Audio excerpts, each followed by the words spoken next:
Baik, Assalamualaikum warahmatullahi wabarakatuh. Bagaimana kabarnya anak-anak? Semoga senantiasa dalam keadaan sehat walafiat ya. Jangan lupa untuk senantiasa menjaga kesehatan karena di saat pandemi seperti ini, kesehatan menjadi suatu hal yang harus sangat dijaga. Sebelumnya, pada pertemuan yang lalu kita telah mempelajari tentang listrik statis, ada hukum Coulomb, dan juga ada muatan listrik. Nah, pada pertemuan kali ini kita akan membahas materi selanjutnya mengenai medan listrik dan kuat medan listrik. Sebelum kita memulai pembelajaran pada pertemuan kali ini, alangkah baiknya kita memulai dengan membaca doa sesuai keyakinannya masing-masing. Berdoa dimulai.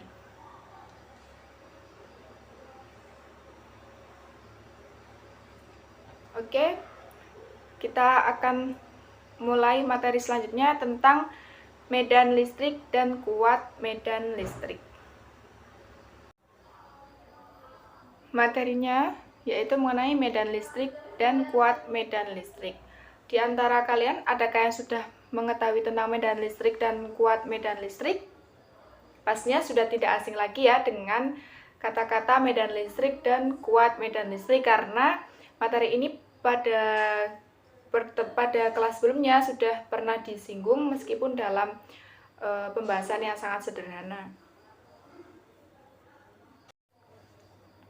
Nah, kita mulai dengan materi medan listrik. Kalian pasti sudah tidak asing lagi kan dengan kata-kata medan. Dalam ilmu sejarah itu kalian juga pernah mendengarkan yang namanya medan perang yang terjadi pada masa penjajahan seperti itu.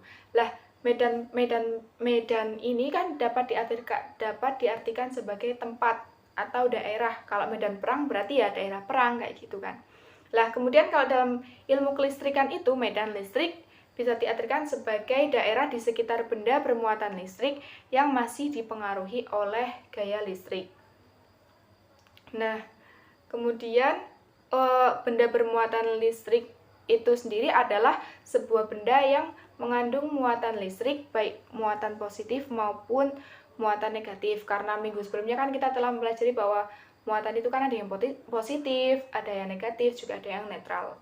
Kemudian medan listrik ini juga termasuk medan vektor, sehingga untuk menyatakan arah medan listrik dinyatakan sama dengan arah gaya yang dialami oleh muatan positif jika berada dalam sembarang tempat di dalam medan tersebut.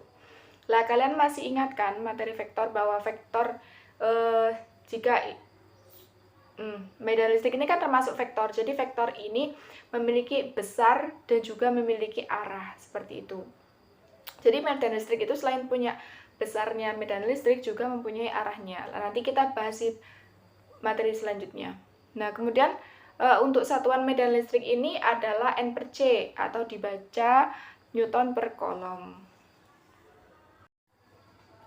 Kemudian selanjutnya medan listrik ini digambarkan dengan garis-garis gaya listrik, yaitu garis lengkung hayal yang dibayangkan merupakan lintasan yang ditempuh oleh muatan positif yang bergerak di dalam medan listrik. Jadi garis-garis, biasanya kalau untuk menggambarkan medan listrik ini ada garis-garisnya. Lah, garis-garis ini merupakan garis hayal. Jadi dalam kenyataannya itu sebenarnya tidak ada, karena dia itu garis hayal untuk membantu kita lebih mudah memahami tentang medan listrik. Lah, kemudian untuk arah medan listrik yang ditimbulkan oleh benda bermuatan positif dinyatakan keluar dari benda, sedangkan arah medan listrik yang ditimbulkan oleh benda bermuatan negatif dinyatakan masuk ke benda. Seperti pada gambar ini kan, di sini ada muatan positif. Maka untuk arah medan listriknya itu bergerak keluar atau menjauh dari benda. Nah, kemudian untuk bermuatan yang negatif ini, arah medannya itu masuk ke dalam benda tersebut. Nah, jika antara kedua muatan ini, antara positif dan negatif ini didekatkan, maka arahnya menjadi seperti pada di gambar. Yang dari positif ini keluar, nanti untuk yang muatan negatifnya nanti masuk ke muatan negatif, karena keduanya tidak sejenis ya muatannya, seperti itu. Selanjutnya kuat medan listrik. Nah, kuat medan listrik ini bisa diartikan sebagai ukuran seberapa kuat suatu medan listrik, atau bisa juga kuat medan listrik ini didefinisikan sebagai gaya persatuan muatan listrik di titik tersebut yang diketahui. Jadi untuk mengetahui seberapa kuat medan listriknya yang terjadi pada suatu titik, maka itu dicari dengan atau dinamakan dengan kuat medan listrik. Kemudian selanjutnya untuk mencari besarnya kuat medan listrik atau rumus dari kuat medan listrik itu dapat menggunakan persamaan ini, E sama dengan F per Q, di mana E-nya itu sendiri kuat medan listrik yang satuannya Newton per kolom, sedangkan F-nya itu merupakan gaya kolom. Kemudian Q-nya ini merupakan muatan uji yang satuannya kolom. Kemudian ada pembahasan selanjutnya yaitu kuat medan listrik oleh beberapa muatan. Yang pertama itu resultan medan listrik yang segaris. Nih, apabila titik B berada di antara muatan Q1 dan Q2 yang terletak segaris, jadi ada dua medan listrik yang timbul masing-masing oleh Q1 dan Q2. Tadi kan medan listrik itu daerah yang masih dipengaruhi oleh listrik yang karena adanya muatan kan. Nah, di sini kan ada muatan Q1 dan Q2, maka nanti medan listriknya juga ada dua, yaitu nanti E1 dan juga Q2. E1 dan juga E2 karena muatannya ada Q1 dan Q2. Kemudian untuk besarnya E1 ini dapat kita cari menggunakan persamaan ini ya. Medan listrik E sama dengan K dikali Q1 per R1 kuadrat. Untuk E2-nya dapat kita cari menggunakan E2 sama dengan K dikali Q2 per R2 kuadrat.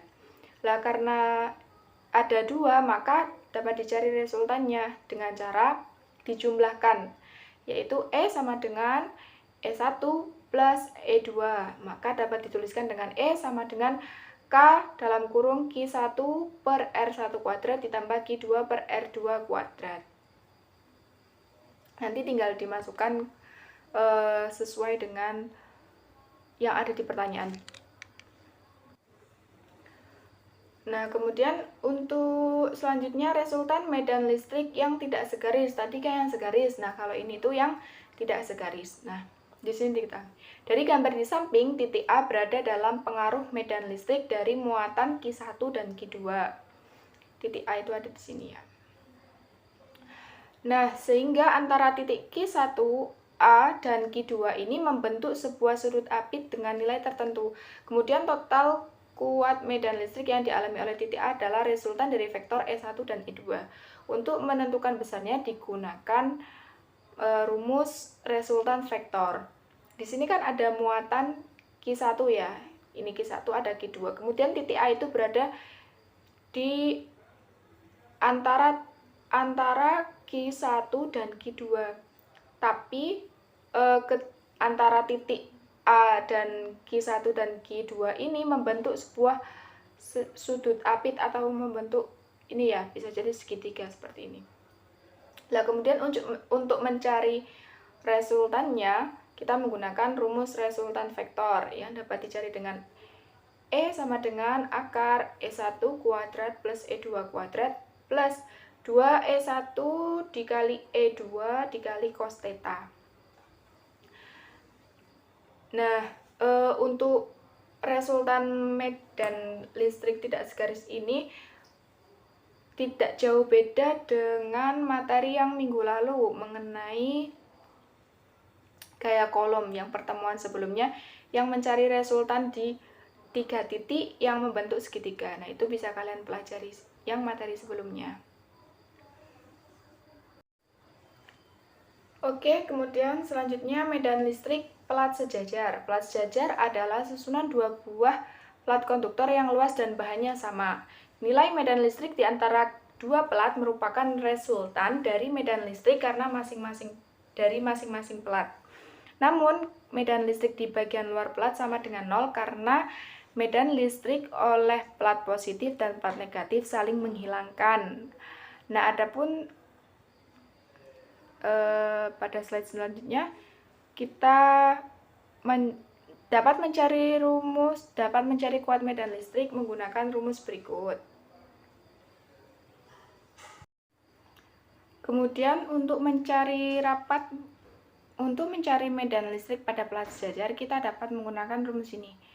E sama dengan rapat muatan dibagi dengan permitivitas, di mana E adalah medan listrik plat sejajar, satuannya N per kolom, kemudian ini rapat muatan per satuan luas, kemudian ini permitivitas yang nilainya itu 8,85 kali 10 pangkat min 12. Kemudian selanjutnya yaitu tentang hukum Gauss. Hukum Gauss ini menyatakan bahwa jumlah garis medan listrik yang menembus suatu permukaan sebanding dengan jumlah muatan listrik yang ada di dalam permukaan tersebut. Hukum Gauss ini juga didasarkan pada konsep flux. Flux adalah kuantitas yang menggambarkan seberapa banyak vektor medan atau garis-garis gaya yang menembus suatu permukaan dalam arah tegak lurus. Kemudian untuk rumus hukum Gauss sendiri dapat dicari dengan flux sama dengan Q per epsilon 0, di mana P-nya dapat juga dicari dengan E kali A kali cos theta. Ini flux listrik, satuannya Weber atau bisa ditulis dengan Wb. Terus kemudian E-nya kuat medan listrik, A-nya itu luas bidang yang ditembus, kemudian epsilon 0 ini permitivitas, kemudian theta ini sudut antara vektor medan dan luas permukaan yang ditembus. Kemudian selanjutnya ada juga bola konduktor bermuatan. Nah, di sini ada dua, yaitu jika kuat medan itu di dalam bola atau R kecil kurang dari R besar, maka besarnya medan listriknya itu sama dengan 0. Nah, kemudian jika kuat medan itu di luar bola atau R kecil lebih besar daripada R besar, maka medan listriknya dapat dicari menggunakan rumus E sama dengan K dikali Q per R kuadrat. Nah, begitulah diantara materi-materi dari medan listrik dan juga kuat medan listrik, serta tadi ada hukum Gauss. Nah, nanti jika kalian ada pertanyaan, nanti dapat dituliskan di kolom komentar, nanti bisa kita diskusikan secara bersama-sama. Kemudian, untuk lebih memperdalam pemahaman kalian, kita akan membahas tentang contoh soal. Yang pertama, di sini diketahui bahwa soalnya kuat medan listrik di sebuah titik yang berjarak 3 cm dari sebuah muatan positif 10 kali 10 pangkat min 8 kolom adalah, makanya di sini kan yang ditanyakan adalah kuat medan listriknya dengan R-nya yang diketahui ini 3 cm dan juga Q-nya yang bermuatan positif sebesar 10 kali 10 pangkat min 8 kolom. Nah, diketahui ini kan Q-nya tadi, R-nya juga jangan lupa dirubah ke meter. Kemudian K-nya ini kan ketetapan. Sama dengan yang minggu pertemuan sebelumnya yang mengenai muatan listrik. K-nya ini kan satuan. Nilainya itu sudah pasti. Kemudian ini yang ditanyakan E. Lah kita masukkan ke rumusnya E sama dengan E atau medan listrik sama dengan K dikali Q per R kuadrat, di mana K-nya ketetapan 9 kali 10 pangkat 9, Q-nya dimasukkan 10 kali 10 pangkat min 8, kemudian R kuadrat 3 kali 10 pangkat min 2 dikuadratkan. Kemudian dikalikan, ketemu hasilnya 10 kali 10 pangkat 1 dikali 10 pangkat 4, atau bisa ditulis dengan E sama dengan 10 kali 10 pangkat 5 N per kolom. Mohon maaf itu ada kesalahan ya. N per kolom satuannya.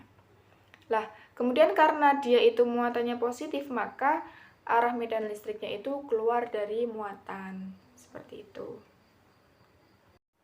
Kemudian selanjutnya, contoh soal yang selanjutnya. Yang ditanyakan ada kuat medan listrik 0 terletak pada titik yang berjarak. Di sini kan ada dua muatan A dan B. Nilainya sama-sama positif. Yang A itu plus 20 mikrokolom, yang B itu besarnya positif 40 mikrokolom. Dengan jarak di antara keduanya itu sebesar 20 cm. Nah, bagaimana cara menghitungnya? Mari kita bahas bersama-sama. Nah, tadi kan diketahui jaraknya ini. Jaraknya sebesar R-nya itu 20 cm. Nah, karena A dan B ini kedua muatannya itu sama-sama positif, maka medan listriknya itu terletak di tengah muatan A dan B. Sama dengan materi sebelumnya yang telah Ibu jelaskan, yang kita pelajari bersama. Kalau muatannya itu berada di kalau titiknya itu berada di tengah dua muatan, berada di antara dua muatan, maka letak titiknya itu berada di tengah, di antara muatan A dan B. Tinggal kita mencari jaraknya, dari A itu berapa, dari B itu berapa. Nah, kemudian di sini diketahui bahwa QA sama dengan 20 mikrokolom atau 20 kali 10 pangkat 6 kolom, kemudian QB-nya 40 mikrokolom, kemudian K-nya itu ketetapan, RAB-nya 20 cm. RAB itu kan dari jarak A ke B. Lah, kemudian kita anggap titik yang dicari itu titik P.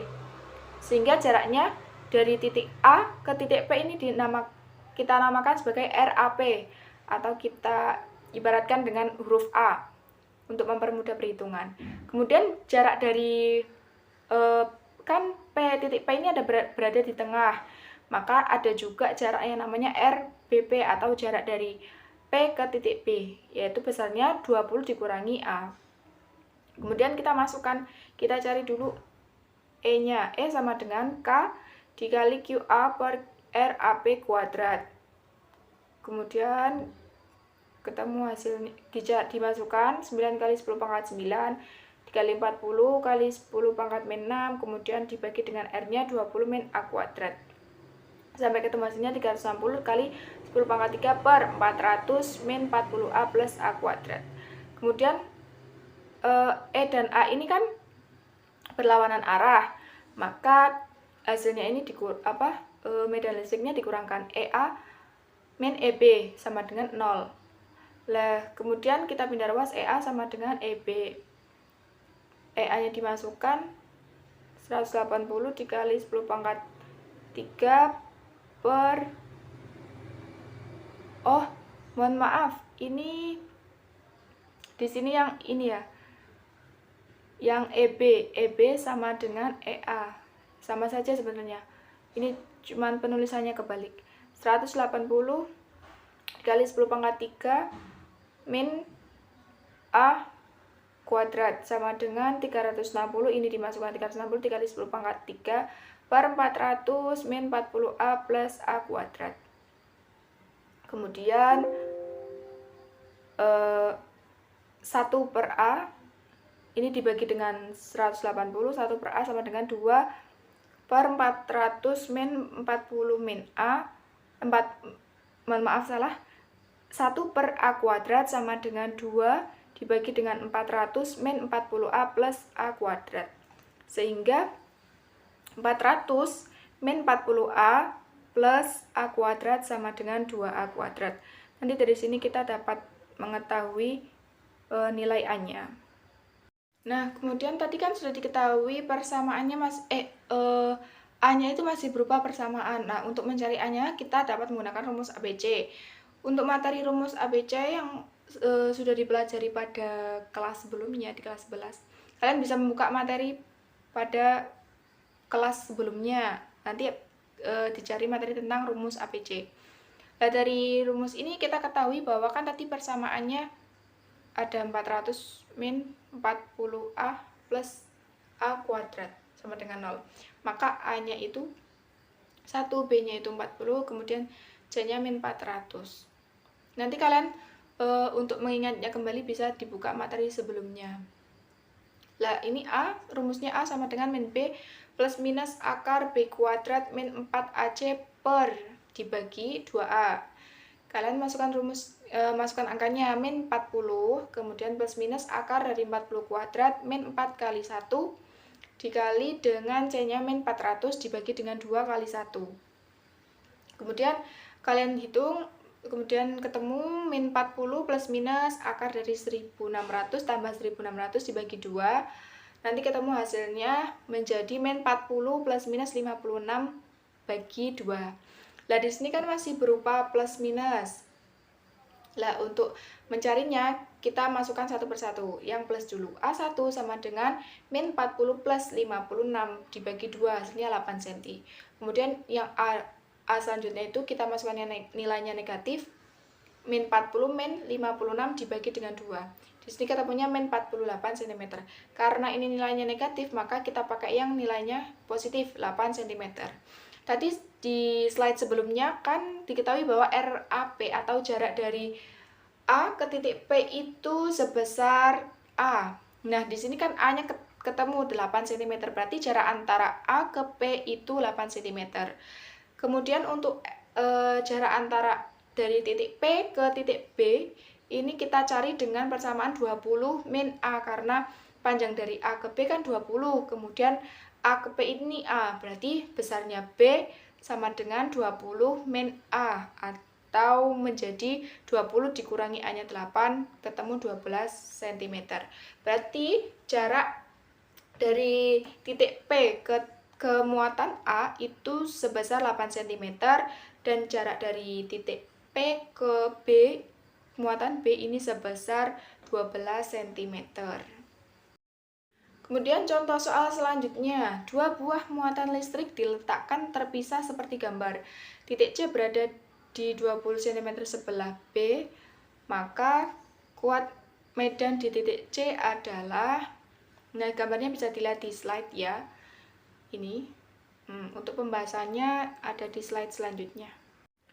Nah tadi kan sudah diketahui gambarnya titik A itu ada sebesar 300 mikrokolom dan B-nya itu 600 mikrokolom. Nah ini kan yang B ini kan negatif. Kalau muatannya negatif, arahnya kan keluar benda, maka medan listriknya itu ke arah sini. Nah kemudian jarak antara keduanya itu 40. Diketahui tadi di soal kan RA itu sebesar 60 cm dan RB-nya itu 20 cm. Sehingga untuk mencari medan listrik di titik C itu menggunakan EA ditambah dengan EB. Seperti yang di materi sebelumnya tadi di penjelasan ada dua muatan yang segaris, maka kan dijumlahkan sama dengan K dikali dengan QA per RA kuadrat, karena ini yang dicari adalah di medan listrik di titik A. Kemudian untuk medan listrik yang di kuat medan listrik yang di titik B, maka K dikali QB per RB kuadrat. Kemudian kita masukkan rumusnya, 9 kali 10 pangkat 9 dikali dengan 3 kali 10 pangkat min 4 dibagi dengan 0,6 kuadrat ditambah dengan 9 kali 10 pangkat 9 dikali dengan 6 dikali dengan 10 pangkat min 4 dibagi dengan 0,2 kuadrat. Kemudian kita hitung, ketemu hasilnya EC sama dengan 75 dikali dengan 10 pangkat 5 ditambah dengan 1350 kali 10 pangkat 5. Ini kita samakan pangkatnya. Kemudian ketemu hasilnya, ini dijumlahkan menjadi 1400. Ini titik ya harusnya, 1425 dikali 10 pangkat. Ini kita jadikan menjadi koma. Dijadikan menjadi 10 pangkat 8. Hasilnya menjadi 1,425 dikali 10 pangkat 8 Newton per kolom.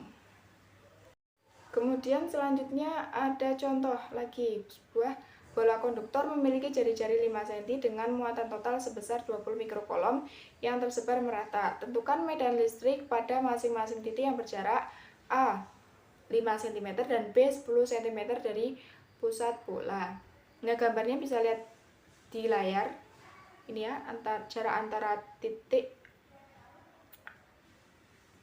ini yang ini, mohon maaf, ini 5 cm, ini yang A, ini bukan B ya, tapi ini A. Kemudian yang 10 cm dari bola ini adalah pertanyaan yang B. Nah, di pertanyaan pertama kan ditanyakan bahwa R-nya itu 5 cm dari pusat bola, yang mana berarti kita ketahui bahwa R kecilnya itu sama dengan R besar, atau letaknya nanti di permukaan bola, letak dari titiknya. Maka dapat kita cari menggunakan rumus E sama dengan K dikali Q dikali R kuadrat. R-nya pakai yang R besar. Kemudian sama dengan 9 kali 10 pangkat 9, Q-nya dimasukkan 20 kali 10 pangkat min 6. Kemudian dibagi dengan R-nya 5 kali 10 pangkat min 2 kuadrat. Hasilnya 7,2 dikali 10 pangkat 7 Newton per kolom. Kemudian yang B.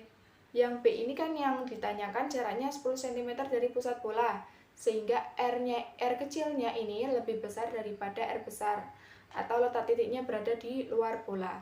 Sehingga dapat kita cari menggunakan rumus E sama dengan K dikali Q per R kuadrat. K-nya 9 kali 10 pangkat 9, Q-nya 20 kali 10 pangkat min 6, terus kemudian R kuadratnya itu tadi kan jaraknya dari pusat ke titik B itu sebesar yang di pertanyaan ini 10 cm, maka R-nya 10 kali 10 pangkat min 2, jangan lupa diganti ke meter, kemudian dikuadratkan, ketemu hasilnya 1,8 dikali 10 pangkat 7 Newton per kolom.